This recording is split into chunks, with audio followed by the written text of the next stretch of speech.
All right, I'm going to read this, and I don't know whether I'm going to say anything. Then Kyroots said, that which is not digital cannot be made digital.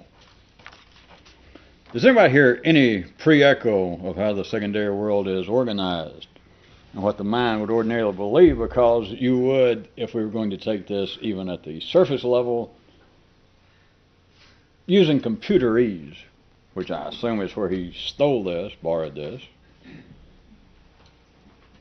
Well, even the word digital, of course, is older than computer world.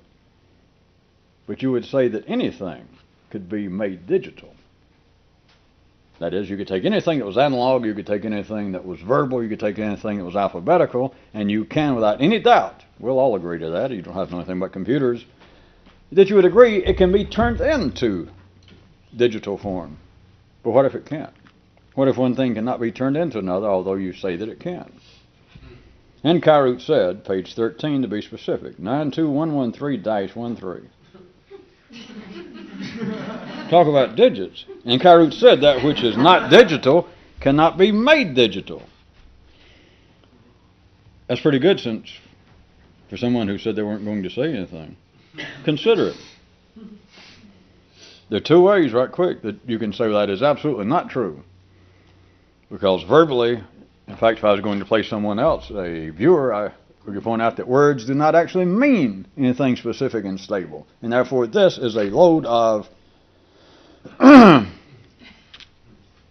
this is fallacious. This is highly suspect, and what if it's not? What if the whole idea that words do not mean anything specific is itself a canard? We'll see. If you had pushed people, or if you had pushed yourself far enough along certain lines to even adopt an attitude that would seem to be beyond any naysaying that words can be made to be anything, that is the malleable, that is the viable nature of words, is why the intellect can use it, and why tomorrow always comes, why things can change, is because you can call one thing, to take the obvious easy answer, you can call civilization, you can call decency, you can call religion, you can call God this, and 2 months later, 2 years later, 2 millennia later, you can call it something else, and people at the time will still agree. And if anyone wants to bring up any historical facts such as, well, this is not what our forefathers were calling it, you can say, we've progressed. And people say, all right. And so you would have to say that there is almost some kind of, for people in the basement, they do it on another level, that magic resides in words. But we'll assume that you people are sophisticated enough that you no longer believe that you can chant something like Froggy Woggy, and there'll be a bag of gold under your bed. Is that possible? No. I'd never heard that one before. How do you spell Froggy? At any rate, you could say, well, there has got to be magic in words. And again, for those of you that might care to know, every religion, in some form, the Judeo-Christian idea of the first, humanity, that life itself started on the basis of a word. That is running through all religions, because it is simply the fact, although they're looking at it another way at lower levels, a fact that life is not going on in any meaningful way, that you're not a human, you are no more than a badger, and probably a two-eyed badger at that, until you can think. That is, until there's some word here. You can forget the idea that some great finger came down and you went, you don't fool me. All you are is Michelangelo on steroids. That'd take a big finger, though, to go.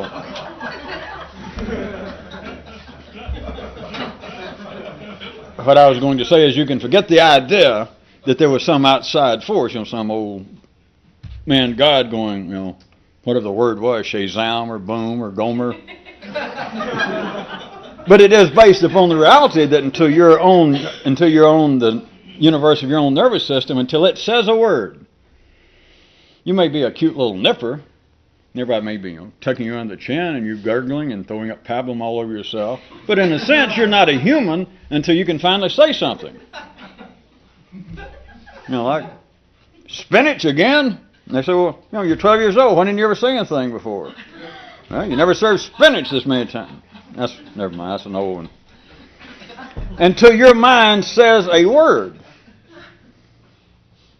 In contradistinction to the idea that there's some outside force, back again There's some first sowing, live. It's here.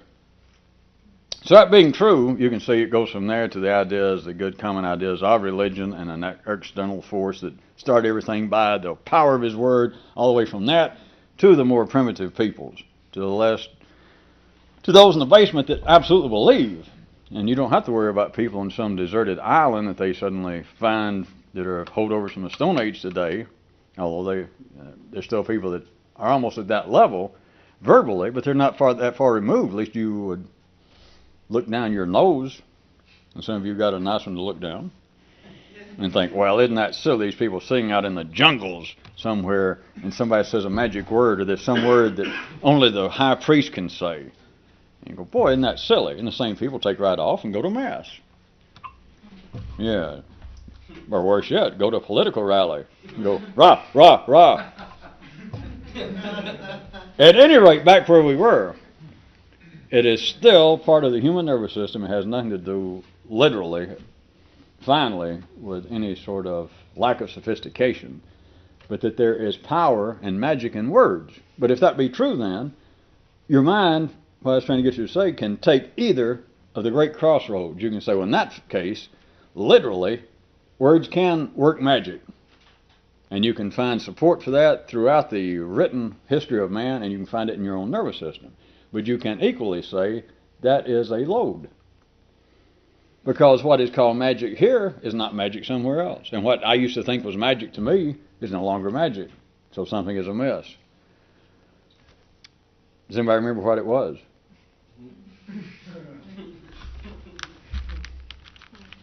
Again, I appreciate many of you writing, but there's no need to write and express your gratitude, or at least your amazement, for how much can be said after the preface has been stated that I'm not going to say anything about something. 7 or 8 minutes, but I know I've done better, but here we go. All right, this time I won't say anything about this one all right, we only got about 12 left. For the whole 12 minutes, I won't make any additional comment.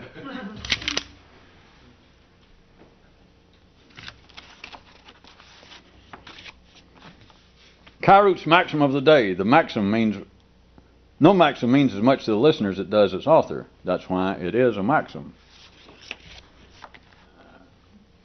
What can you say to that other than I could tie it a little bit if you can jump stream real quick? If there were external God somewhere, there was some force outside of man, and it was based upon, or it did tie in somewhere such as it makes some great pronouncement and it plays with words, or it says live, and it actually, the breath would be a metaphor. The breath of the God started man. It wouldn't be the breath.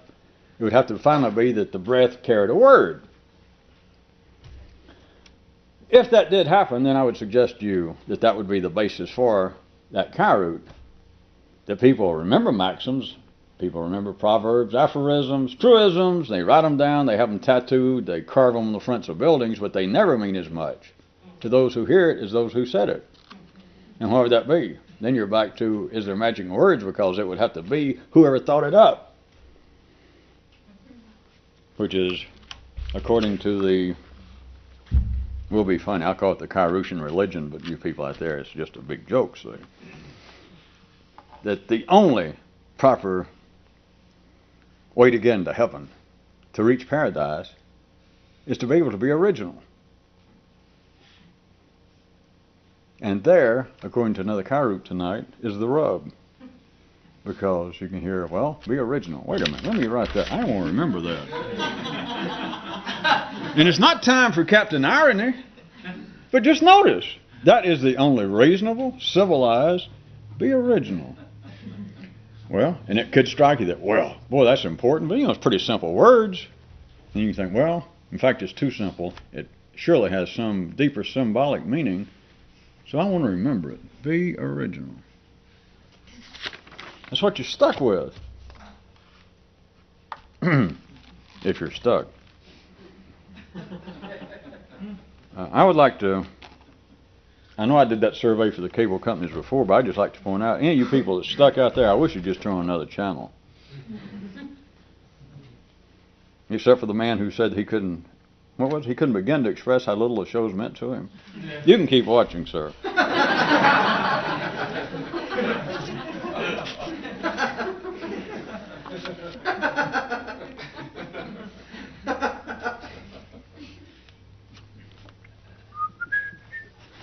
I assume you people, or somebody caught on there, staggered throughout here. Somebody asked for one. There were really three.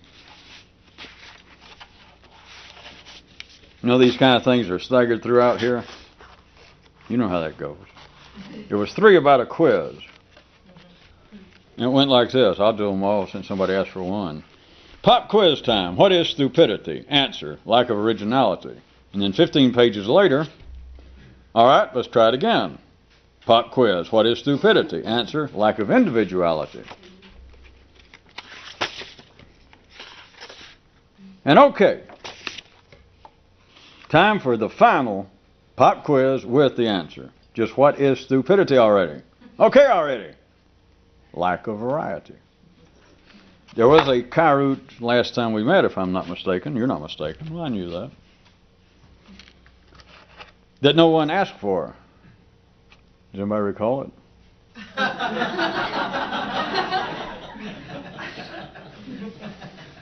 Well, I think it was two guys talking. There was a visitor here, I think, to planet Earth, or to civilization, and had observed, made some note, sans hostility, we just made some observation, that what people were describing as being perhaps, or being the reward for a life well spent or a life well spent insofar as sending in your money to a decent TV show that needed your spiritual and financial help like we don't get around here. But anyway, sorry. But for a life well spent, that your reward for paradise, heaven, etc., the guy pointed out, this visitor, he said, you know what you're describing? The whole thing is a total lack of variety. Which nobody looks at it that way. I pointed this out before, but that is absolutely. That sounds probably somewhere between harsh and meaningless to ordinary religious people. But that's exactly what they describe paradise, heaven, whatever they want to call it, as being. That is, if the Buddhists believed in heaven as the Baptists do. But anyway, the Baptists believe if you get to heaven, what's it going to be? Nothing but a bunch of damn Baptists. Or if you're a Buddhist and you believed in a heaven, when you get there, what is it going to be? It's stupid. You'd have to say, well, you're nuts. Or, you know, Muslims, you get to paradise, what's going to be there? You don't say, well, I'd figure this is probably going to be about 35% Baptist, you know, having a few beers and dancing. Muslims will be shocked. And so and of course their attitude, you know where it's going, is absolutely, and reasonably so at the city level, is otherwise. They would say that's being ridiculous because heaven is going to be all good people. Paradise will be all good people. All right, they call it good, that's fine. What you're saying is no variety. But the guy, the one you didn't ask for, this visitor also pointed out, he said, you people don't seem to notice though. He said, but that's the same thing that you're describing is the punishment. But then ordinary people go, yeah, but there's, you know, that's a trick. I got your trick. Oh, damn right. Sorry, that's... Sometimes your theological training comes back just suddenly. When you least expect it. I mean, it's surprising. Some of you have noticed yourself, I'm sure, that times of great excitement. I mean, just suddenly some of your religious training, you know, come back in when you realize, you know, the bondsman come to get you out and it's not even Sunday, you know, the sun's not up yet. So...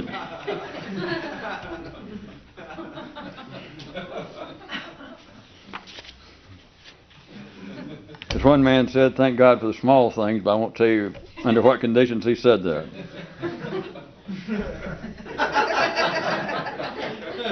No, I won't.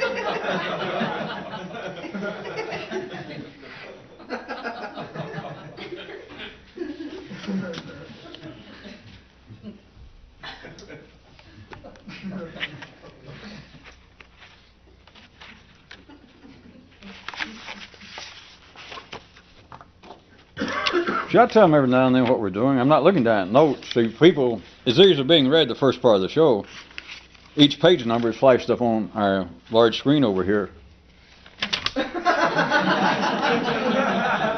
Green Bay lost again. But anyway, it shows the page number, and then the people here in the parking, in the studio audience, they will mark down if there's one that they would like some additional comment on. And that's, I just don't think the people tune in, they figure I'm reading a crib sheet. I never. How do you cheat at this? Now there's a Kyroot. I mean, since it's not possible to play, how can you cheat? Of course, that's always back to some of our favorites of people that think, boy, this is some kind of trick. You're not going to take some kind of advantage of my mind. I still like that one. You're not going to sucker me in. And then to think, what kind of people would have people that they could sucker in? Of course, the answer is lots of people, which there's a Kyroot in here. The sick always seek associates. I notice no one asked for that one. Which explains many things, not just religion. It explains all human, except perhaps if there was an all-out orgy. If it was actually a sexual orgy with no thought. I was trying to think of something. There are a bunch of guys so drunk, which you're cheating now by fooling with your brain with external chemicals. Anything that humans do nowadays, if you can talk, then whatever you're doing is partially seeking associates. Even if it's just you and some other person dancing, you can't help it. You're still playing the pack, the herd game that somebody's going to be leading. And even if you're apparently involved, just you and somebody sitting around discussing what sort of crude group would make a reference in a play in public about punching Bertrand Russell in the nose. See, I heard that the other night. But if you're sitting around discussing something with another person, then there is this kind of non-aggressive dance going on. Ordinary people would take my kind of terminology, probably want to call it a struggle. But it's discussions. You are trying to dominate. But it's arising from, God forbid that we should admit it, the hormonal, the basement, the physical level, but it gets into the idea, into the world of ideas. And so the dance is going on that you're attempting to dominate somebody.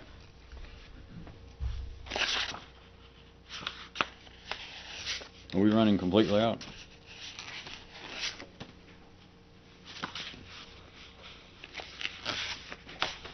Does it really, when I just cut it off, is everybody gone?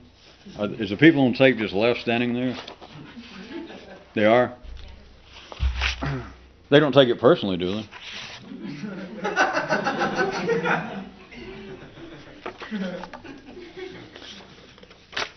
Even, all right.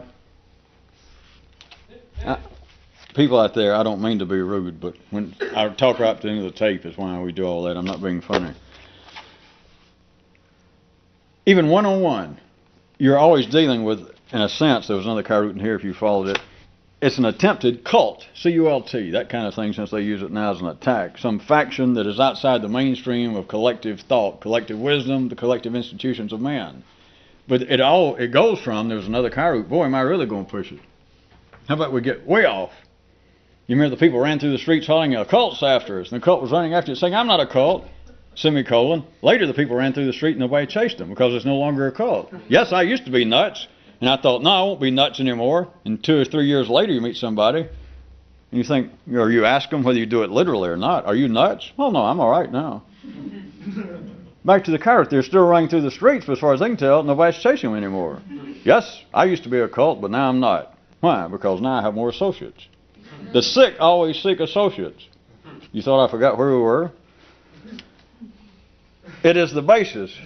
I know if we leave it here, which we're about to run out, it would sound like almost an attack for you people on TV land that thinks it's an attack.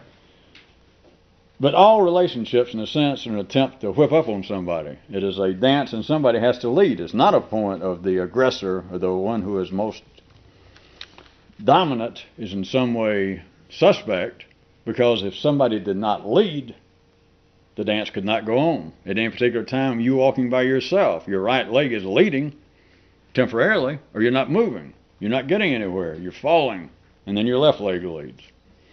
Everyone is seeking associates, but in the collective world, back to the Kyroot, the sick always seek associates. That's why a sane person, an ordinary person, cannot be a hermit. It's oxymoronical. They can go off, but a ordinary thinking person cannot be a hermit because they're going to take sick people with them. They can go and live in a log cabin. It would only be somebody that couldn't be a hermit. There wouldn't want to be a hermit that could be a hermit. Goodbye. Is it out?